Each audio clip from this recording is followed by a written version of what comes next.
جی بالکل، ظلم کی ایک اور داستان کے ساتھ میں ہوں آپ کا دوست شیر افغن بزدار۔ میں اس وقت ڈیرہ غازی خان میں تھانہ سٹی کے علاقے میں موجود ہوں۔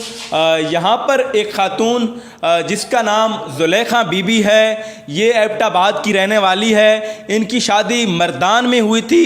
اس کے شوہر کے وفات کے بعد اس کے جو ساس اور سسر تھے، انہوں نے ان کو صرف 45,000 روپے کے عوض برائی کے اڈے چلانے والوں کو بیچا ہے۔ اب یہ خاتون اپنے بیٹے کے ساتھ گزشتہ 11 مہینے سے انہی کے پاس رہی۔ وہ ان سے برائی کراتے رہے، ان کو تشدد کر کے وہ برائی پر اکساتے رہے، اور ان کا یہی کہنا ہے کہ یہ جب بھی برائی سے انکار کرتی تھی تو ان کا جو 3 سال کا جو بیٹا ہے وہ ان پر تشدد کرتے تھے۔ اب بھی یہ خاتون، آپ اس کے چہرے پہ دیکھ سکتے ہیں، زخموں کے نشان ہیں، ان پر انہوں نے تشدد کیا۔ وہاں سے یہ کسی طرح فرار ہو کر یہاں پر مقامی سیاستدان کے ڈیرے پر آ پہنچی ہے۔ ان سے بات کرتے ہیں کہ یہ کبھی پولیس کے پاس آخر کیوں نہیں گئی۔ یہ 11 ماہ جو کہ یہاں پر تھانہ سٹی کے بالکل ساتھ 50 بلاک ہے، 50 بلاک کے برائی کے اڈے پر ان سے کام کرائی جاتی رہی، یہ آخر پولیس کے پاس کیوں نہیں گئی۔ آپ بتائیں کہ آپ اصل کہاں سے آئی ہے، اور آپ آج تک 11 مہینے سے یہ سب کچھ برداشت کرتی رہی ہے، کس وجہ سے آخر؟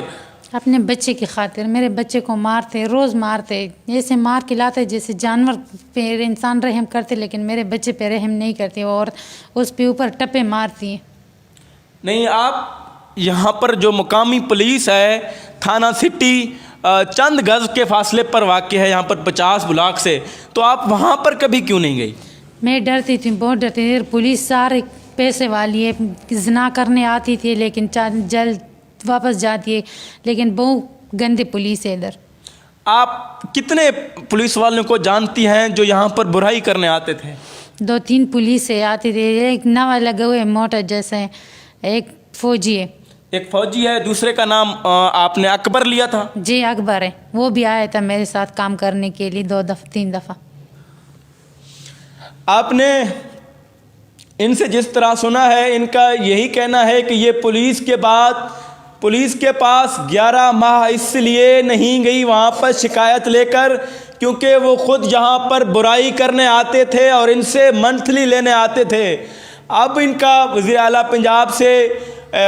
پنجاب سردار عثمان بزدار سے یہی مطالبہ ہے کہ وزیر اعلیٰ صاحب، یہ اس وقت انہوں نے آپ کے شہر میں پناہ لی ہوئی ہے، اور ان کا جو بچہ ہے وہ اب بھی انہی برائی کے اڈے چلانے والوں کی تحویل میں ہے۔ ان کا یہی کہنا ہے کہ ان کے بچے کو اور ان کو بازیاب کرا کر کسی محفوظ مقام پر منتقل کیا جائے تاکہ یہ اپنی جو باقی زندگی ہے وہ سکون سے گزار سکیں۔ جی